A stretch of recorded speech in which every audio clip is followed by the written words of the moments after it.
Oi, turma. Aquele abraço, boa noite. Estamos chegando para mais uma live Papo Contilé, o programa que foi sucesso no rádio e agora em lives aqui através do Instagram, @Antônio Tilemon. São 44 anos de experiência profissional e agora em lives há mais ou menos uns 3, 4 meses, né? Muito bem. Hoje eu vou conversar com o Newton, volante Newton Júnior, Newton Ferreira Júnior, que é nascido no Mato Grosso e tem uma história belíssima para contar, né? Eu estava pesquisando. Primeiro eu quero dizer que sou seu fã. Por que eu digo que sou seu fã? E não é coisa de fazer média. É porque eu acho que você é aquilo que eu realmente prego. É o cara que é atleta. O cara não pode ser jogador de futebol. Jogador de futebol qualquer um pode ser. Existem não sei quantos clubes no Brasil, quase 700 ou 800 clubes profissionais. Então o cara joga lá num clube pequenininho, de uma cidade pequena também, e diz que é jogador de futebol, né? E de fato ele é mesmo, porque ele está cadastrado, ele tem contrato registrado, então ele é jogador de futebol. Mas poucos são atletas. Poucos. E eu sou fã de carteirinha de quem é atleta, porque é o cara que leva a profissão a sério, o cara que leva o seu ofício, né, com responsabilidade e tal. Eu prego muito isso com relação aos novos que estão trabalhando comigo hoje. Nós temos alguns na base de Jacuipense, na base do Bahia de Feira, um até goleiro lá na base do Vitória, né? Então eu prego muito isso, porque ainda mais em época de pandemia. Quando um atleta profissional sai de férias no final do ano, em dezembro, leva 30 dias, ele já volta, às vezes, botando um palmo de língua para fora. Imagine você ficar 4 meses sem as atividades diárias. Então, se o cara não for atleta, meu amigo, esse cara está fadado a insucesso. Porque aí vem problemas musculares, porque ele deixou de trabalhar, né? Vem uma série de outros fatores. Mas deixa eu começar aqui o papo efetivamente dito com o nosso Newton, né? Que é o meu convidado de hoje. E o convidado tem que falar mais do que o entrevistador. Essa que é a grande realidade. Um abraço, querido. Muito obrigado, viu, pela sua participação aqui. É isso, eu que agradeço o convite. Espero aí que possamos aí ter essa descontração, essa conversa aqui agradável.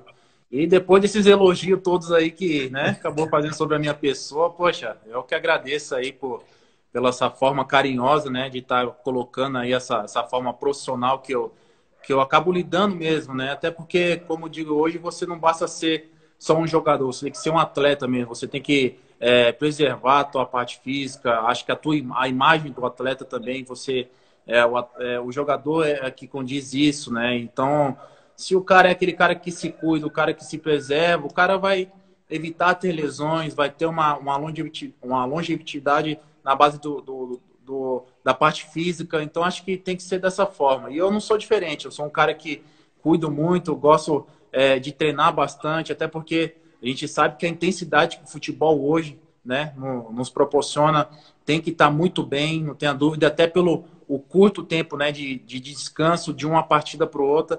Então tem que ter essa observação bacana para poder cada vez ter mais atenção e evitar que possa ter uma lesão aí que possa estar, né, atrapalhando sempre essa forma de poder estar sempre dentro do campo, né?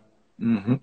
Eu costumo começar as lives, porque essas lives que eu faço, que nem lá na época da Rádio Metrópole, ela focaliza a carreira do atleta, né? Assim, aqueles principalmente que têm uma história bonita de carreira profissional para contar, como é o seu caso. Só que eu vim por essa introdução aí de treinamentos, de pandemia, de ser atleta, de ser jogador, tal. Então, já que eu estou nessa pegada aí, eu vou continuar daqui a pouquinho, eu começo a contar a sua história propriamente dita. É, uma coisa que me encantou muito com relação a você, Newton, é que eu observo que nas redes sociais, principalmente no seu Instagram, você publica muita coisa de atividade física, né? Mostrando como um profissional deve se cuidar, na minha ótica, na minha análise. Né? Porque você, inclusive, tem até ladeiras que você sobe correndo, né? Tem alguns tipos de exercício em academia e tal. Essa dedicação toda sua, esse foco todo seu para treino, isso vem de você desde o início ou foi de um determinado momento de sua carreira para frente? E agora você ainda acelerou mais em função justamente da pandemia? Como é que isso gira em sua história? Eu acho que assim, quando eu era mais novo, né, moleque começando, a gente não dava tanta importância, né? A gente não via dessa forma, mas ao decorrer do tempo, quando você vai adquirindo uma experiência, você vai vendo o que o futebol hoje proporciona, né? Então, acho que não tem como você deixar de estar evoluindo e estar se adaptando sobre tudo isso. E eu não fui diferente. Eu comecei a ter um foco maior ainda. Eu sou um cara que faço muito uma autoanálise assim da minha performance, de parte técnica, do geral. Então, acho que eu sou um cara que, desde a época do Corinthians, né, da minha transferência depois para o Vasco, Cruzeiro, Internacional, Japão, Bahia e CSA, eu sempre fui um cara que sempre observava muito, assim, os meus erros, né? Porque quando você acerta, poxa, tá maravilha, mas você tem que ter uma análise dos seus erros. Então eu via muito os VTs, né, para poder não cometer novamente aqueles erros. E aí você vai vendo também como que vai indo a sua parte física, você vai vendo a intensidade, você ter uma conversa bacana com os fisiologistas, né, sempre para poder estar vendo o quanto você percorre, quanto você tem a sua recuperação. E é claro que quando eu era mais novo, a minha recuperação era mais rápida. Então você tem que o quê? Melhorar a parte física, você tem que estar mais bem preparado para poder suportar essa pancada que tem hoje em dia. Então, assim, poxa, hoje eu tenho 3,3, mas eu não fico abaixo aí de garoto de 20 anos, de 21 anos, 18, então que seja. Até porque uma forma para poder mostrar, né, para as pessoas, eu posso muito, como acabou dizendo, para poder acompanhar e também incentivar as pessoas. Porque, assim, hoje só não treina quem não quer. Você consegue arrumar vários métodos, vários tipos de treinamentos, né? Você consegue se condicionar. E, assim, mas eu, né, por estar ainda jogando profissional, poder ainda estar jogando em alto nível, eu tive que ter um acompanhamento de uma equipe, né, para poder estar fazendo isso todos os dias. Então, eu posso dizer para você que eu estou aí 7, 8 meses trabalhando firme, através com o pessoal da Expro, né, que é daqui de São Paulo, que é um pessoal de um alto nível assim, de profissionalismo, que assim, eu só estava descansando só domingo, né, eu treinava treino de segunda a sábado, então assim, uma intensidade como eu tivesse num clube mesmo. E é isso aí, quando você vê aí nas postagens, subindo ladeira, fazendo tração, fazendo trabalho metabólico, trabalho de potência, trabalho de agilidade, trabalho de força. Então, assim, tudo incluindo ali na melhora da performance, porque eu sei que quando chega ali dentro do campo, o torcedor não quer saber. Não quer saber quem ali está vestindo, quer saber a instituição, o clube tem que defender a camiseta, então acho que o atleta tem que estar apto ali naquele momento para poder estar defendendo ali as cores que esteja vestindo. Uhum. Bom, vamos entrar então na carreira do Nilton. Eu disse aqui, pela pesquisa que eu fiz, que o Nilton é de Barra do Garças, no Mato Grosso, né? Então, vamos buscar lá de trás, Nilton, para você contar a sua história por um todo. Como foi que se deu o seu início no futebol? Você estava ainda em Barra do Garças, e aí foi arriscar em algum lugar, fazer um teste? Como é que foi o início, propriamente dito? O início acho que não muda muito assim, acho que dos jogadores assim, mas eu fui muito novo mesmo buscar esse sonho, né? Eu acho que, né, natural de Barra do Garças, Mato Grosso, onde que eu tive que fazer alguns peneirões, né? Tive a oportunidade de ter feito o peneirão no Vasco, mas na primeira não tinha sido aprovado, tinha sido em Cuiabá, no Verdão na época, tinha mais ou menos, acho que quase 1.000 crianças lá para poder tentar essa sorte. Isso aí eu acho que eu tinha exatamente entre 9 anos, né, 9 para 10 anos, e não tinha passado, fiquei triste, e eu, poxa, com aquela idade já sabia que eu tinha que melhorar, né? Eu sabia que eu poderia melhorar cada vez mais para a outra oportunidade aproveitar. E aí, quando, né, acabou com 10 anos, acabou tendo uma outra oportunidade de um peneirão na minha cidade. Nisso, acabou indo mais ou menos umas 600, 650 pessoas para poder estar fazendo. E eu acabei fazendo até numa categoria acima da minha, né? Porque eu sabia que a evolução que eu tive já de um ano para o outro tinha sido significativa. E foi o que aconteceu. Eu acabei, né, sendo aprovado. Acabei indo pro... Antigamente era ET Jundiaí, hoje é Paulista de Jundiaí, né? Isso aí foi em 98, exato, em 98. E na hora que foi ver, eu acabei chegando, eu era o jogador mais novo, né, a estar, né, concentrado. Eu fui para o clube quando eu fui para Jundiaí quando eu tinha exatamente 11 anos de idade. Então, com 11 anos, eu já sabia o que eu queria. Eu sabia, minha mãe até falou assim, meu pai falou, você quer isso mesmo para tua vida? Porque dependendo de mim, eu não deixo você sair daqui.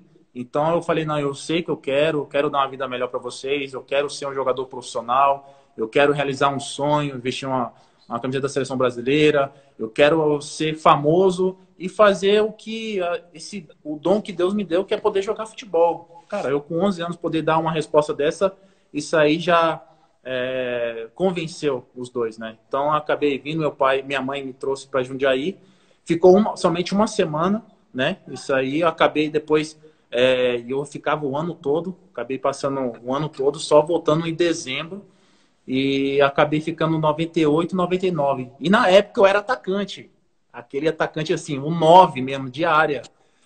E o engraçado é que eu disputava alguns campeonatos e engraçado que eu acabei jogando contra o Corinthians. E aí teve um diretor do Corinthians que acabou me vendo e falou se eu tinha interesse para poder estar indo para o Corinthians. Aí eu falei, claro que eu gostaria de estar indo para o Corinthians. E aí, em um ano de 2000, né, quando o Corinthians foi campeão mundial, eu acabei chegando lá. E aí você tem aquele impacto, né, na verdade. E aí eu acho que a minha história, a minha base, né, eu sou da cria do terrão, né, como diz os corintianos, ali foi onde formou muitos jogadores, né, o próprio William, o cara que fazia parte também do elenco, o Jô, o Eduardo Ratinho, tinha muitos outros jogadores também o Marcelo Oliveira, que, né, acabou saindo também, então alguns que ali foram formados no terrão ali, eu não fui diferente. E eu acho que a história ali, eu acho que eu sabia muito bem o que eu queria, então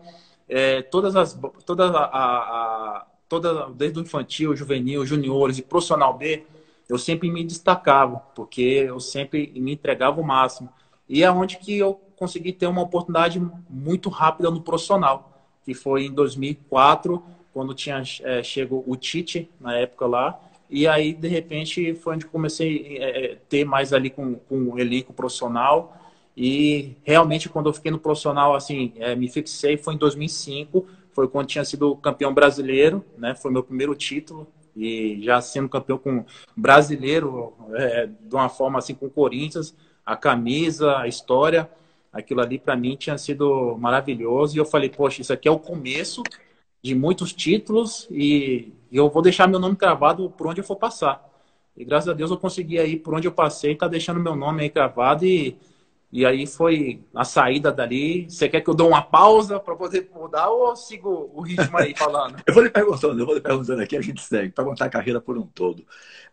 Muitas manifestações acontecendo aí, gente que torce pelo Cruzeiro, dizendo que o Cruzeiro te espera de volta, torcedor do Bahia manifestando o seu descontentamento com a sua saída do clube. Muito bacana isso. Algumas manifestações aqui que eu estou lendo. Sim, mas eu queria começar. Aliás, meu compadre Marinho Júnior me mandou aqui a sua ficha. E a sua ficha já diz tudo. Não precisa nem 6 vezes campeão nacional, sendo 3 vezes da Série A, 1 vez da Copa do Brasil e 2 vezes da Série B. E ainda botou aqui 4 vezes campeão estadual, né? Mas, ô Nilton, eu estava lendo, quando eu combinei com o Marinho Júnior, que conversou com a sua esposa e a gente marcou a live, eu passei a fazer algumas pesquisas para ter mais subsídios. Afinal de contas, uma live de 1 hora você tem que ter subsídios, porque senão você vai ficar pregando no deserto, né? Eu vejo muita gente fazendo live aí que não sabe nem o que perguntar. Tem conteúdo, né, para poder fazer uma live. Eu me preocupo muito com isso, né? Eu fazia esse tipo de programa aqui na Rádio Metrópole, que é uma das maiores emissoras de Salvador, né? Sempre levando um convidado ao vivo. O programa nunca foi gravado, sempre foi assim, como nós estamos fazendo aqui agora, ao vivo, né? Então, eu sempre me preocupei. Eu dou uma sorte, talvez, no sentido das pessoas que militam no futebol, porque eu entrei na imprensa em 1976, como repórter da Rádio Cultura. Então, todo esse pessoal, ainda os veteranos que estão vivos hoje, Beijoca, até recentemente estava Sapatão, né? Todos eles eu vi. Então, de lá para cá, eu sei buscar a história, né? Então, mas eu estava pesquisando e achei um detalhe aqui interessantíssimo. Eu queria que você confirmasse se de fato é verdade mesmo. Você fez a sua primeira partida no Corinthians contra o Botafogo, como titular do Grêmio, marcou um gol contra e logo em seguida um a favor do seu time. É verdade isso? Desculpa, cortou, eu não escutei, porque o meu pequeno só dá um aqui. Gabriel, fala abaixo que o pai tá aqui, não tá escutando. Sem gritar, hein?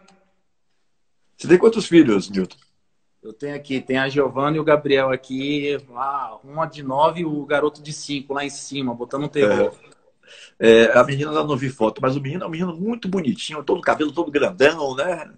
Rapaz, ali é o Davi Luiz com o Valderrama. Aquele ali, eu fico chamando ele. Ela até passou aí agora atrás de você. Sim, eu estava dizendo o seguinte, que eu pesquisando, eu encontrei uma notícia que o seu primeiro jogo pelo Corinthians foi contra o Botafogo, o seu primeiro jogo como titular do Corinthians, e que você teria marcado um gol contra e um a favor do Corinthians. Quer dizer, você fez os dois gols no jogo, um contra. O meu primeiro jogo, até o meu primeiro jogo como titular, Uhum. foi em 2005, né, contra o São Paulo.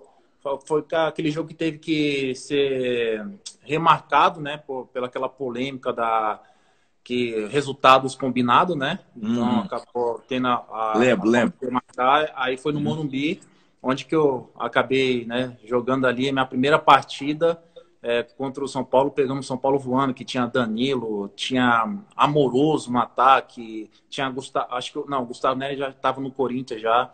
Então tinha todo mundo, acho que Leandro, uma era ali bacana ali que eu tive esse momento ali de desfrutar, né? Uhum. Sim, mas esse fato foi verdadeiro? Esse jogo Corinthians e Botafogo, você marcou um gol contra e um gol a favor, foi isso mesmo? Foi? Eu digo que o gol contra, não foi um gol contra, assim, né? Acho que foi numa cobrança de escanteio, se eu me recordo. Eu fui cortar a bola. E aí a bola ia para fora, mas resvalou no Bruno Otávio e foi para dentro do gol. Então acabaram dando gol contra para mim, né? Uhum. E nisso aí, imagina, você ali no Maracanã, acho que naquele dia lá deveria ter quase umas 30 mil pessoas, não me recordo assim, né? Mas deviam ter umas 30 mil pessoas e aí eu tava jogando de zagueiro nessa partida. E aí era o Carpegiani, o técnico. O Carpegiani chegou e falou assim, ó, eu vou trocar e você vai jogar de volante agora. Vai jogar você e o Vampeta. Eu falei, a volta ótimo. Entrou no lugar de Zelão, inclusive, né? Isso. E aí pegou e falou, você vai fazer o volante junto com o Vampeta. Eu falei, beleza. O Vampeta, poxa, eu tenho essa amizade com ele até hoje, maravilhosa. Ele falou, garoto, fica à vontade, a responsabilidade é minha. Se você errar, é minha. Então, assim, vai pro jogo, você vai fazer o segundo volante, eu faço o primeiro. Aí eu falei, tá bom então, né? Na hora que foi ver, eu acabei fazendo uma jogada lá, driblei, eu acho que o Túlio, e acabei acertando um chutaço lá e acabei fazendo um gol, vamos dizer assim, me redimindo, né? Acabou de entrar aí, há poucos segundos, ou até um minuto, o meu querido Marcelo Ramos, que foi atacante do Bahia, do Cruzeiro, de Belo Horizonte, mandou um abraço para nós dois. E logo em seguida que ele entrou e se manifestou, alguns cruzeirenses pedindo para Marcelo Ramos, que tem realmente uma força muito grande no clube, lá na torcida, tem até uma torcida uniformizada que sempre chama ele para as atividades lá da torcida em Belo Horizonte, pedindo que Marcelo interfira. Olha o Marcelo aí de novo. Vampeta e Nilton, monstros da bola. Estão pedindo a você, viu, Marcelo, que você interfira aí para que ele volte para o Cruzeiro, tá certo? Rapaz, isso aí tem uma história linda, rapaz, no Cruzeiro, no Bahia, tá louco. É por isso que é bacana, porque o atleta, ele pega, é lembrado o quê? Com títulos, né? E pela a pessoa, né? Então, acho que isso aí dispensa, né, comentários aí do Marcelão aí, porque o cara é fora da curva, vamos dizer assim, porque e lá em Salvador, lá na hora que eu cheguei no Bahia, não tem como, o pessoal sempre falava muito, né? Falava o ataque, Marcelo sempre deixava a zagueirada de cabelo em pé. Marcelo jogava demais. Marcelão, um abraço para você, querido. Tudo de bom. Aí vamos começar agora a detalhar a sua carreira. Eu falei desse jogo aqui, Corinthians e Botafogo, porque foi um fato que eu achei interessante na pesquisa que eu estava fazendo sobre você. Mas você passou pelo Corinthians. Me corrija se eu estiver errado, viu? Porque pode ser que tenha alguma informação equivocada onde eu pesquisei. 2005 a 2008 no Corinthians, 2009, 2012, depois voltou 2013, 2014 no Vasco. Isso aí vamos dizer aí que eu fiquei no Corinthians até 2008. Quando o Ronaldo chegou, depois de um mês eu saí. Então o profissional foi de 2005 a 2000 no final de 2009, 2008. Em 2009 eu me transferi pro Vasco, que eu fiquei de 2009 a 2012. Aí de 2013 a 13, 14 no Cruzeiro. Aí eu fiquei 15 e 16, no meio do ano até 16, no Internacional de Porto Alegre. E de 16, no meio do ano, eu me transferi para o Japão. Né? Fiquei do Japão o restante 16 e o restante 17. 18, eu me transferi para o Bahia. Fiquei 18 até o meio de 19 no Bahia, aí eu me transferi para o CSA. Aí eu terminei o Brasileiro de 2019, aí agora estamos aí para o próximo desafio do Newton. Uhum. Sim, e dessas passagens de Vasco, Cruzeiro, vamos primeiro focalizar o futebol nacional, depois a gente vai para o exterior. Corinthians, Vasco, Cruzeiro, Internacional, Bahia, onde você acha que você passou a sua melhor fase, Newton? Eu acho que, assim, eu tive um momento muito bacana ali no Vasco, né, onde que abriu muitas portas para mim. Até a minha saída, quando eu saí do Vasco, eu tive proposta assim de 6 equipes aqui no Brasil e uma no Emirados. Então, eu acho que ali eu tive principalmente entre 2009, que quando eu tinha acabado de chegar, eu acabei recebendo uma premiação de melhor segundo volante do estadual, né? E aquilo ali foi um pontapé ali para mim já. E eu acho que 2013, né? 2013 eu acho que foi o período ali onde que eu consegui conquistar mais premiações ainda ali individuais, mas claro que o coletivo foi muito importante para aquele momento para mim ali, mas 2013 eu consegui ali, acho que conquistar até mais 5 premiações ali que para mim foram muito importantes e onde que abriu mais ainda portas para mim, né? Uhum. Nas pesquisas também encontrei que em 2010 você sentiu o joelho ter uma ruptura de ligamentos. Sim, no jogo contra o Guarani, foi? Guarani no Brinco de Ouro, e aí ali eu fui onde que deu uma atrasada, né? Deu uma forma ali de... E eu fiquei um pouco meio chateado porque eu estava vindo um momento muito, muito bom mesmo, né? Onde que eu estava tendo uma sequência, eu tinha uma liderança, eu tinha uma convicção que tudo que eu fizesse, né, dava tudo certo. E incrível que pareça que até o meu substituto, né, daquele ali de imediato acabou sendo até o próprio Rômulo. E aí o Rômulo acabou chegando aí até para a seleção. Então, naquele momento, eu não sei se que eu estava naquele ritmo tão bom, sequências, fazendo muitos gols, né, no Vasco. Eu poderia ter tido uma oportunidade, né, ou não. Então, acho que não dá para poder saber. Mas ali é onde que deu uma estagnada ali naquela sequência bacana que eu estava tendo, né. E não é à toa que estava aí até acho que 2 jogos atrás, estava aí o Felipe Bastos empatado na base de artilharia, né, de volantes. Ele acabou passando. Então, assim, 4 anos que eu fiquei lá, eu consegui... eu era o artilheiro, o maior volante da era, né, no século XXI. Então, aquilo ali, acho que para mim estava muito bacana. Rapaz, eu estou impressionado, mas muito impressionado mesmo, com as pessoas pedindo a sua volta para o Cruzeiro. Eu não sabia que tinha tanta audiência assim em Belo Horizonte, sei lá. Rapaz. Aí a minerada lá, os mineiros lá, ó, não brinca não, rapaz. A rapaziada do Cabuloso aí, o pessoal muitas então, manifestações. É isso que eu digo, é isso que eu digo, porque você chega, você faz história no clube, você deixa o seu nome. E uma coisa que eu sempre colocava na minha cabeça, não importa a partida, não importa qual seja, né, ali o campeonato, eu entrava e falava, cara, eu só vou sair, literalmente, quando eu ter deixado tudo dentro de campo. Então, acho que por isso que a minha saída, eu saí de cabeça erguida, sabendo que eu fiz o meu dever lá, você entendeu? E é sempre bacana você, quando você sai de um clube, você possa sair pela porta da frente. Sim. E por isso, todos os clubes que eu consegui chegar pela porta da frente, sair pela porta da frente também. E isso é bacana porque o mundo do futebol é muito pequeno. Então, essa rotatividade toda aí, acho que você pode estar novamente retornando, ou você ter alguma coisa, uma indicação, você ter amizades. Então, acho que é isso que é muito bacana, que eu consegui deixar um legado no Cruzeiro, né? A disputa tá boa aqui entre torcedores do Cruzeiro e torcedores do Bahia. Viu? O Bahia tá com muitos torcedores do Bahia. Muitos torcedores do Bahia se manifestando. Olha meu querido Mário Júnior aí. Peraí, deixa eu ver se eu consigo pegar aqui o que o Mário Júnior escreveu. Profissional gigante e muito humilde. Sou fã. Muito bem. Porque tá subindo, tem tanto comentário subindo aqui que eu tô ficando doido. Eu, de fato, tenho um problema de visão, né? Então eu não consigo, às vezes, ler muito rapidamente essas letras miudinhas assim, né?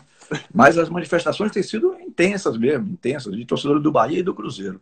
Mais até do Cruzeiro do que do Bahia. E isso aqui está me deixando impressionado. Porque no Bahia foram dois títulos ali, né?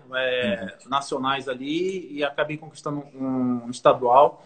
No Bahia, acabei conquistando 2 estaduais, né? Ali foi uma coisa muito bacana.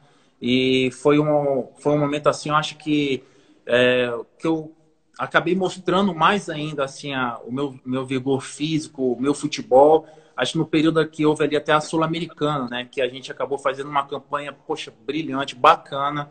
Que infelizmente a gente acabou sendo eliminado para o Atlético Paranaense, né? Lá na Arena. Mas a gente acabou sendo eliminado de cabeça erguida. A gente mostrou um futebol digno ali, foi muito bacana. Tem um carinho muito grande ali pelo Bahia, pelas pessoas, os profissionais, né, que se encontram lá, que me ajudaram também, até pelo esse retorno que eu tive do futebol asiático. E ali acho que foi muito bom porque eu pude conhecer pessoas ali que me ajudaram bastante também, e que eu tenho amizade até hoje. Acho que então eu sou desse jeito, eu sou um cara que gosto de sou muito carismático, sou muito amigo, eu gosto de ajudar.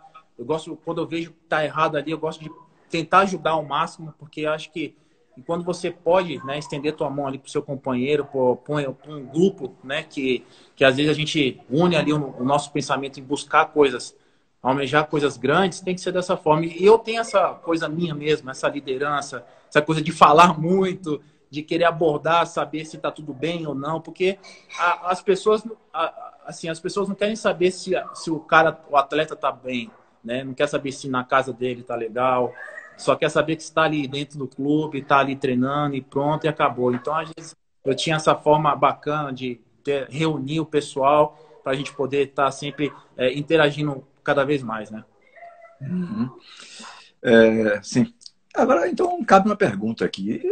Que justificativa lhe deram para você não continuar no Bahia? Porque eu estou vendo tanta manifestação aqui querendo que volte, que aí a gente fica sem entender por que foi um período curto, por que não houve uma conversa para sua permanência por mais tempo no Bahia.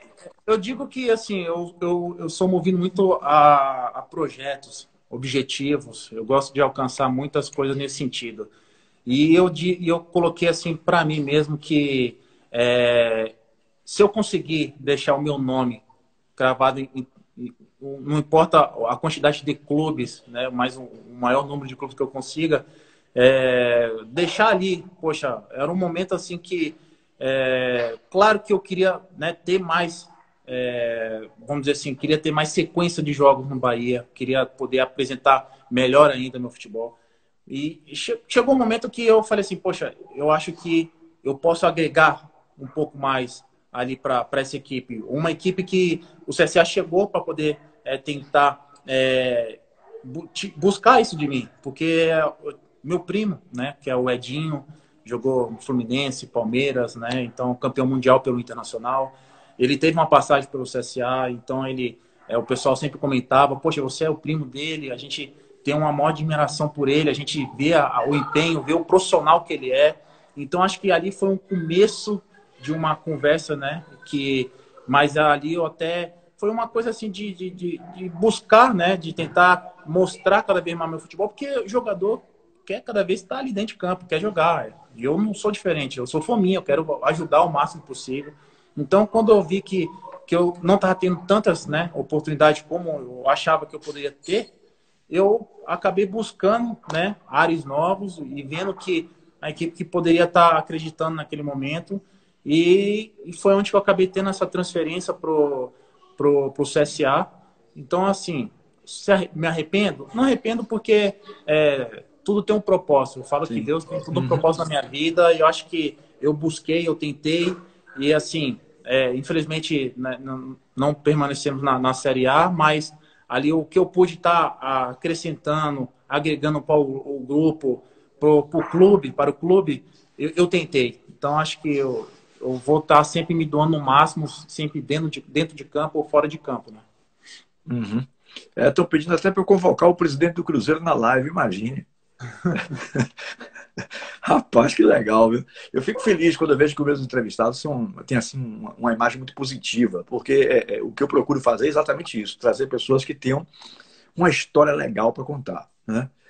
Porque, por exemplo, eu nunca fui me meter na vida pessoal de ninguém, nunca questionei ninguém aqui, nenhum dos meus entrevistados sobre coisas negativas. Eu acho que isso não soma nada, né?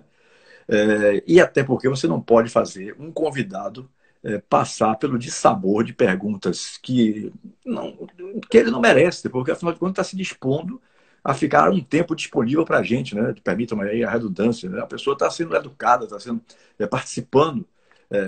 Eu me preocupo muito com esse detalhe. Alguns convidados que eu já tive aqui, isso aí é só para poder completar o raciocínio, não tem nada a ver com você. Alguns convidados que eu já tive aqui, pessoas que não estavam muito bem vistas por torcidas locais, por exemplo, eu tiro os comentários. Eu tiro os comentários por uma questão de respeito à pessoa com quem eu estou conversando, tá? Porque, infelizmente, as pessoas às vezes misturam tudo, né? Tem gente que faz gracinha de coisa que não tem que fazer graça, né? Então, eu não vou deixar um convidado meu passar por um dissabor de ser agredido numa live que eu o convidei. Eu acho que isso seria um absurdo, né? E eu percebendo, por exemplo, você está aqui o exemplo, o ex-presidente do Bahia, Marcelo Guimarães Filho, que foi destituído por uma intervenção. No dia que ele quis dar uma explicação, eu já tinha 5 anos de programa na Rádio Metrópole, nunca o tinha levado. No dia que ele me pediu para fazer uma live, eu disse, não tem problema nenhum. Porque eu queria dar uma explicação, claro, jornalismo é isso, você quer dar uma explicação, então você merece ser ouvido. Só que eu tive o cuidado de tirar os comentários, porque eu sabia que vinha uma série de agressões. Inclusive, quando eu anunciei a live... Série de bombas, né? Hein? Iriam vir uma série de bombas aí que... Inclusive, quando eu anunciei a live, graças a Deus, eu fui candidato a presidente do Bahia por 2 vezes. Então, eu tenho uma boa apresentação com a torcida do Bahia, né? Então, quando eu anunciei a live, eu soube que estava ocorrendo em grupos internos de torcedores do Bahia uma manifestação para que todos invadissem a live, esculhambão, cara. Quer dizer, pô, eu não posso fazer um convidado meu passar por um negócio desse, né? Até porque todos merecem se explicar. Todos merecem explicar, né? Então, não dá. E aí eu fico feliz por demais quando eu vejo uma reação como essa que eu estou vendo aqui. Olha, quem entrou agora aí, João Andrade, narrador, brocou, já narrei gols dessa fera. Esse aí, não, eu escutei a narração dele, e o pior é que eu escutei até a própria narração quando eu acabei, né, retornando aí. Um gol contra o Botafogo que eu acabei fazendo, ele acabou narrando e foi muito bacana. João, vou precisar marcar uma live com você. O João tem muita história para contar. Vou marcar uma live com você para você contar essa história do Brocô e outras histórias mais. Sim, mas voltando a Newton aqui. A gente já falou do Bahia, né? Falamos da sua passagem pelo Cruzeiro, pelo Inter, pelo Vasco. Agora vamos focalizar o futebol do exterior. Você foi para o Japão, né? Como foi que aconteceu essa transação, essa sua ida para o futebol japonês? Cara, foi ali no momento que eu tinha passado por um momento meio desagradável, tinha, né, ficado 6 meses parado por causa do doping, né? Tinha dado pelo diurético, né, na contaminação. Então, ali, Quando assim... Oi? Quando isso você passou em que clube? Foi em 2000 e... Final de 2015. Final de 2015. Exato, final de 2015. E aí eu acabei pegando essa punição aí que acabei ficando 6 meses parado, né? Acabou ficando eu e o Wellington Martins, né? A gente acabou... E aí acabamos ficando nesse período. E justo nesse momento acabou vindo um agente e uma pessoa responsável, né, para intermediar pela equipe do Vissel Kobe. Eles ficou exatamente, acho que um mês me avaliando, vendo como que é o meu perfil, porque, assim, o japonês é muito correto. Eles Sim. gostam Uhum. de um perfil ali que se encaixe e quer saber o extracampo do atleta. Isso é muito importante para eles, porque a imagem deles com o clube é muito importante. E nisso aí, na hora que foi ver, ficou exatamente quase um mês e estava já para mim o meu retorno, né, da suspensão.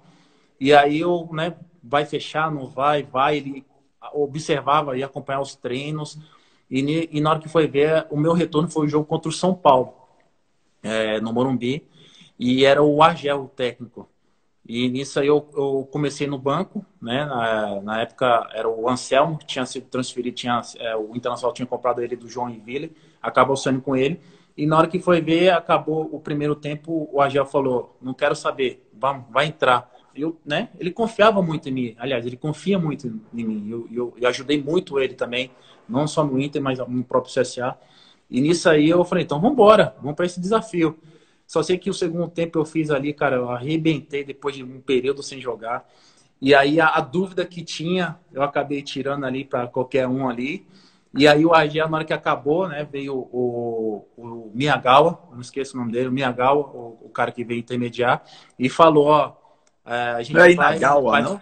Não, Miyagawa. Miyagawa. Eu conheço um Inagawa e Gatiane Umeoka. Não, Que esse... inclusive levaram o meu querido Wesley, que jogou no Bahia, no Cruzeiro e tal, para o Japão. O Wesley passou uns 10, 12 anos, acho que no Japão, fazendo o maior sucesso. Sim, mas continue contando a sua história no Japão. E na hora que foi ver, aí o Argel falou assim, ó, não, ele não vai sair mais daqui não. Se você, agora quem não quer que vai deixar ele sair sou eu.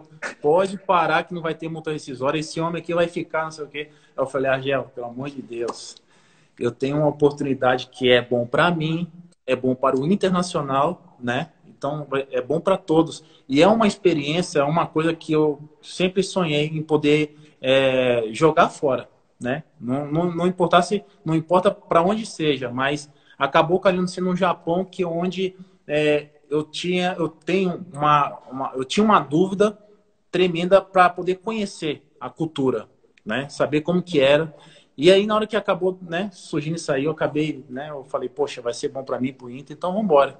E aí, nessa transferência lá, foi onde que acabei me apaixonando pelo povo japonês, a educação, assim, sempre sorridente, sempre prestativos. Cara, eu acho que, assim, eu aprendi muita coisa lá. Eu acho que não só eu, mas os meus filhos também, a minha esposa, chega, ela é louca, né, pelos japoneses. Aí eu tenho contato até hoje com o próprio Miyagawa, com o próprio tradutor, que é o Kentaro, com muitos outros, né? Assim, eu morava numa ilha, né? Que era de estrangeiro lá, e tinha um japonês que ele morou aqui no Brasil, na época que eu estava no Vasco, e ele torcia muito por mim, e ele torcia por Vasco. E aí, na hora que foi ver, ele calhou morar na ilha, e ele, na hora que ele ficou sabendo, ele chegou em mim e falou assim, cara, eu sou muito seu fã. Ele começou a chorar. A primeira, assim, a presença que eu tive, assim, né? Ele começou a chorar. E aí eu tomei um susto, eu falei, poxa, que bacana. E ele fala muito bem o português também. Então ele acabou sendo o meu segundo tradutor e me ajudou muito a minha esposa.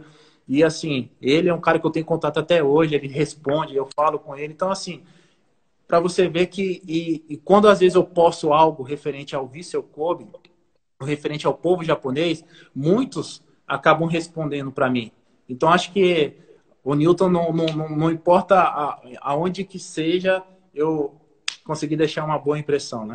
Você teve alguma dificuldade de adaptação lá? Comida, alguma coisa assim? Não tive, porque eu quis aprender o mais rápido possível na base da cultura, a forma de assim, você respeitar eles. Eu cheguei lá para comer hashish, né, para poder não comer nos talheres. Então já tinha uma certa habilidade para poder estar comendo. Poxa, eu já estava comendo ervilha, comia tudo, arroz, comia tudo só ali nos palitinhos, né? Então acho que aquilo ali para mim eles gostaram e falaram, nossa, né? Tipo, eles gostam quando você tenta, né, aprender a adaptar com os costumes deles. E aí tive uma pegadinha que fizeram comigo também. Eles usam um feijão conservado lá. que ele fica estragado. Mas o feijão, ele é estragado. E nisso, eles comem normal, ele fica meio parecido com jiló. Ele fica parecendo um jiló, fica uma papa. E aí, naquilo ali, o Leandro, né? Tinha o Leandro e o Pedro Júnior, que eram os outros brasileiros. Ele falou, pô, Nilton, você vai ter que entrar aí na brincadeira. Na hora que foi ver, eu fui comer aquilo lá, cara. Eu passei mal. Eu fui passar mal e eu fui melhorar só próximo ao jogo. Ainda bem que eu melhorei ainda antes do jogo, né? Porque tá maluco, rapaz. Mas ali eu pude ali ter esse carinho, essa forma de guardar coisas bacanas do Japão. Uhum. Estão até pedindo para você jogar na Croácia. Você veja o que é a internet, né? Tudo bem que meu filho, que mora nos Estados Unidos, esteja me vendo porque é filho, né? E é produtor da live. Mas na Croácia, já apareceu aí Maurício Batata, que também mora em outra cidade dos Estados Unidos, né? Muita gente bacana mesmo, acompanhando nossa pelo mundo afora, tá vendo? Como é bacana isso. Hoje você tem alguma história assim, interessante? Alguma vez a terra tremeu lá no Japão, você se assustou? Tem alguma história desse tipo aí? Sim, a história é que não acaba, né? Eu acho que por onde eu passei aí, eu consegui estar tendo aí a resenha do futebol, né? Dos boleiros. E eu acho que na hora que... Deixa eu ver, acho que era o quarto, o quinto, acho que era quase o quinto jogo. E aí a gente ia pegar um voo.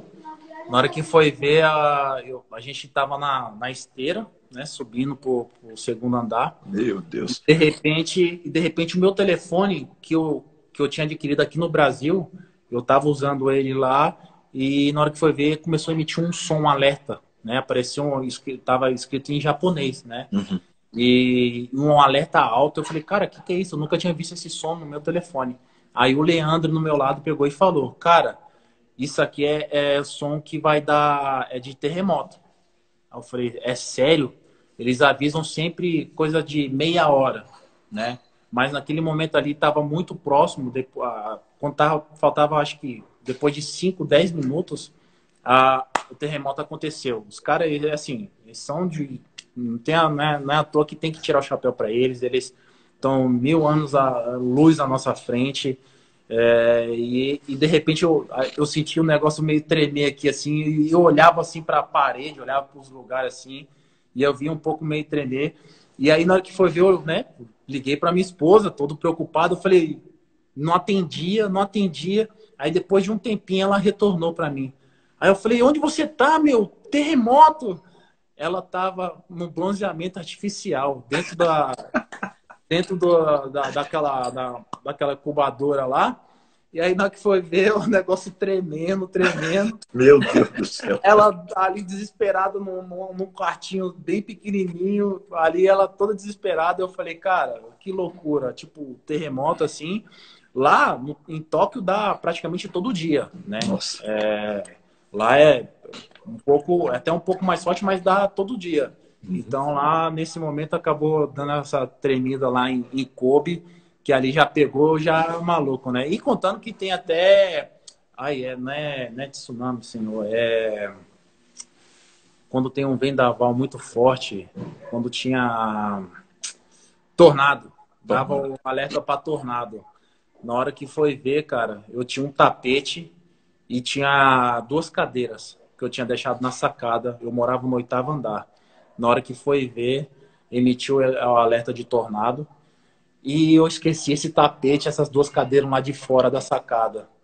Rapaz, só sei que no dia seguinte, cadê o tapete e as cadeiras? Voou, rapaz. Voou. Eu não achei mais o tapete, não achei a cadeira. Aí você olhava assim, um monte de ave, né, caída, que o vento lá não brinca, cara. O vento lá é forte. É forte. E nisso aí eu não conseguia dormir porque, né, o prédio balançava, estralava. Minha nossa. Ficava aquela coisa assim. Então, o prédio é preparado já com as molas para poder suportar esse negócio. Então, imagina, você fica igual um bambu. Você fica balançando, eu falo, cara, que loucura. Loucura. Aquilo ali não tinha passado. E, assim, o Lucas Podolski morava no 30º andar. Eu morava no 8º andar. O Souza, né, que jogou comigo no Cruzeiro e jogou no próprio Bahia, no Náutico, ele morava no 5º andar. Então, na hora que foi ver, o Lucas Podolski, ele tinha uma cadeira que ele deixou um lado de fora, a cadeira dele foi arremessada a 100 metros de distância, o vento levou e estourou um vidro de um outro prédio, e na hora que foi ver, ele falou, não é minha, não é minha essa cadeira, não. Ele quis dar de louco, ele, não é minha não essa cadeira. Quer dizer que você teve diversas situações, né? Como você falou aí, que é quase que diário, né? Lá em Coisa Tóquio incrível, né? quase todo dia. Não é à toa que tudo lá é embutido. Uhum. Tudo. Não tem, os caras não deixam nada solto, entendeu? Desde a TV, prateleira, as coisas, tudo, estante, tudo. Não deixa nada solto, entendeu? Para poder pegar e não ter problema assim. Até dependendo de alguns, dependendo do hotel, dependendo da moradia lá, às vezes eles embutem a cama, né? Eles levantam a cama e deixam embutida. Rapaz. Eu acho que eu não me daria bem no lugar desse, não, porque eu sou meio frouxo para essas coisas. Mas acaba entrando no ritmo, costuma assim, né? Ainda, como eu disse, o povo japonês, ele ajuda, é solidário demais, cara. Então, acho que eles gostam das coisas, eles são muito politicamente corretos. Então, assim, eu não vou falar, uma empresa, a empresa, eles têm uma meta para poder alcançar. Nisso, cara, eles vão se doar ao máximo, eles vão buscar, eles vão alcançar aquela meta. Mas, assim, eles alcançaram a meta, eles podem ir mais à frente, eles não vão buscar ir mais à frente, porque o objetivo deles é aquilo. Se o patrão fala que é para poder fazer até aquela ali, que é o objetivo da meta, ele não vai procurar mais. Então, isso que é uma coisa que é bacana, porque eles respeitam e eles vão até onde que pede, entendeu? Então, acho que isso aí eu trouxe também, assim, de aprendizagem, né? Uhum. Nós temos mais ou menos uns 10 minutos ainda para concluir a live. Eu tenho visto nas suas publicações que você publica algumas frases que eu tenho ouvido muito se falar aqui de coach mental, né? Aquela coisa do cara que trabalha a cabeça de jogadores, de outras pessoas, não só jogadores de futebol e tal. Você acha que isso realmente tem tido uma grande influência positiva, essa nova modalidade, não sei se posso chamar nem de modalidade, não sei se seria o termo, mas esse negócio de treinamento mental está tomando ganhando um corpo muito grande, né? Assim, de uma hora para outra, isso vem ganhando um espaço enorme. Você pratica, você acompanha, como é que você vê isso, Nilton, com relação ao futebol? Isso lhe ajuda? É muito importante. Eu creio que a parte mental do atleta, às vezes, é até mais importante que a parte física. Porque dependendo como que o atleta reaja a uma situação de uma pressão, de uma forma para poder tentar agir de uma certa estratégia, acho que precisa usar um pouco assim essa parte de um coach, né? Eu posso dizer que eu estava tendo um acompanhamento, sim, né? Em alguns momentos você tem partidas que você não é que você não entra preparado, mas você não está tão concentrado como deveria estar. Então toda partida eu tinha tinha que mentalizar uma coisa que o meu objetivo, que eu queria alcançar. Então você traça uma meta, você traça uma forma que você blinda, que nada possa interferir essa conexão que você tem na tua mente, no teu corpo, e visualizar ali o ponto futuro. Acho que aquilo começou a progredir mais, me dar mais combustível, e as coisas que você fica vindo de fora, que você consegue filtrar, você consegue tirar tudo que não seja positivo. E isso foi uma coisa que me agregou muito. Eu vou ser muito sincero, eu não dava tanta importância, não dava assim tanta a ver que poderia dar um resultado. E isso sim trouxe foi importantíssimo para mim, foi significativo. E eu acho que o atleta, não só um jogador, acho que um empresário também, acho que um empreendedor que quer buscar algo grande tem que ser dessa forma, tem que buscar. E eu acho que esses empreendedores que estão começando de baixo, que estão tentando, né, um sonho aí à frente, e principalmente nessa loucura dessa pandemia, nesse vírus que contaminou o planeta todo aí, a gente sabe que a gente precisa buscar coisa, vamos dizer assim, se concentrar mais e a gente tentar buscar os objetivos que a gente traça. Então, acho que com as dificuldades que possa ter, mas a gente consegue aí tendo essa concentração aí dessa forma como eu acabei de explicar para ti. Uhum. Eu vou dizer um negócio aqui agora. Eu acho que você tem perfil de ser coach mental, né? Não, cara, tipo assim, eu consigo. O pessoal fala, pô, Newton, você sabe se expressar, consegue conversar com uma pessoa bacana, mas assim, eu acho que é um jeito mesmo de desenrolar. Eu acho que eu gosto mesmo de colocar minhas ideias, eu gosto de escutar muito também. Então, acho que eu digo que isso aí a gente tem que colocar até nos relacionamentos, a gente, como eu digo com a minha esposa, às vezes você tem que se pôr no lugar dela para poder saber o que ela pode estar sentindo. Então, você tem que estar no lugar da pessoa e saber, às vezes, o que ela está sentindo, o que ela pode te transmitir, se é coisa boa ou não. E aí você colocar um pouco das suas ideias também, isso aí faz parte, que é bacana. Uhum. Você já pensa alguma coisa pós-final de carreira ou você não quer nem pensar nisso por enquanto?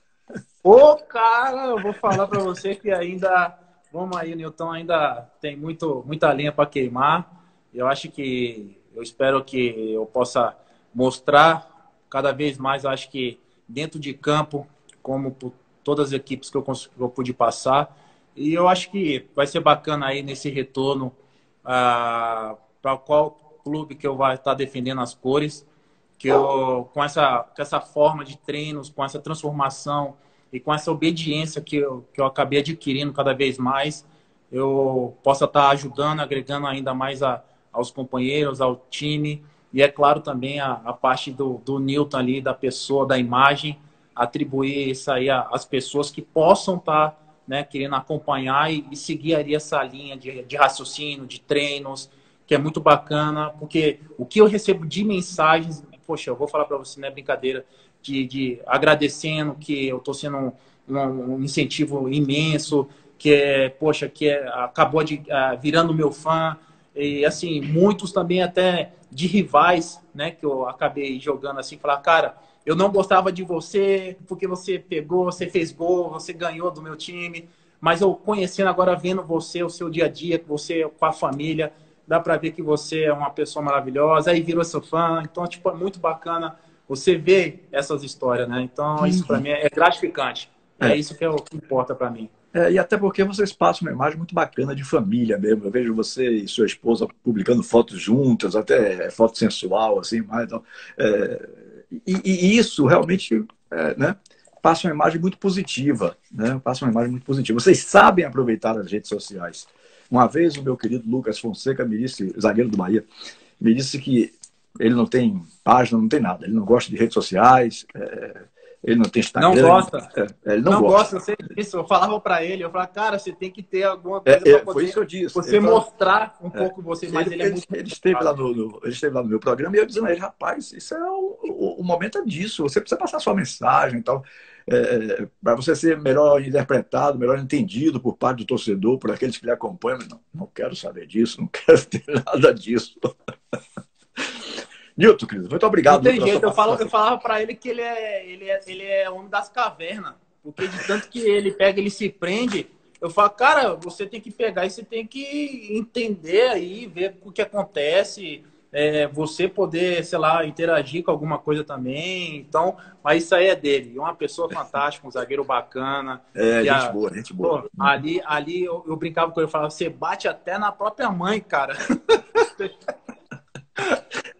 Mas eu estou recebendo um aviso aqui que a gente só tem 2 minutos para encerrar, então quero lhe agradecer, meu querido, de coração. Para mim foi uma live muito bacana, né? Você esteve bem à vontade o tempo inteiro. E muito bacana pela repercussão. Eu estou vendo aqui uma média assim digamos, de 7 cruzeirenses para 3 tricolores, todo mundo querendo que você volte para os clubes. Né? Então, eu lhe confesso que eu jamais esperaria essa reação de uma torcida do Cruzeiro, porque tem sido várias manifestações aqui, várias e várias manifestações. Tem até um aqui que já mandou umas 10 vezes isso, pedindo que você mande um abraço para Charles, lá de Entre Rios, Minas Gerais. Quem é esse? Você conhece essa pessoa, não? Para quem? Charles, de Entre Rios, Minas Gerais. Charles, Entre Rios? Minas Gerais. Manda um abraço pro grande Charles. Uma pessoa que está falando, pedindo a você que mande abraço para esse Charles. Mas já mandou mais de 10 vezes aqui. Eu acho que ele estava vendo que eu não li ainda e ele continuava insistindo. Mas, meu amigo, muito obrigado, meu querido. Prazer enorme lhe conhecer. Eu não tinha essa felicidade de conhecê-lo, digo assim. Né? Meu compadre Marinho Júnior sempre me falou muito bem de você, sempre. Né? E eu fiquei feliz mesmo com o resultado dessa live. Eu achei que você ficou bem descontraído, bem à vontade, né? E a nossa intenção aqui é essa. Aqui não é paredão de Big Brother, principalmente, para botar ninguém na parede, nada disso. Aqui é para o cara contar a história e eu só gosto de ouvir coisa positiva, porque de coisa negativa já estou de saco cheio. Obrigado, meu irmão. Eu que agradeço, obrigado. Espero aí que todos possam ter gostado aí. Para mim foi um prazer imenso poder compartilhar um pouco, né, da história aí, a minha infância, como que foi o começo também. Eu acho que tem que ser dessa forma, tem que ser transparente e transmitir energia bacana, porque é o que o mundo hoje precisa. É verdade. Bom, amanhã, quando a gente tiver o link da live completa no nosso canal do YouTube, eu lhe mando, né? Para que você possa distribuir aí com as pessoas de suas redes sociais. Grande abraço. Muito obrigado, Um querido. abraço, obrigado. Mandar um abraço aí pro Xará aí, ó. O Newton Júnior tá aí, ó. Um abraço, Xará. Esse também participou bastante. Mandando um abraço para você e outras coisas mais. Falando para voltar para o Cruzeiro. Muitas manifestações de cruzeirense. Valeu, Nilton. Obrigado, viu, querido? Valeu, gente. Um abraço.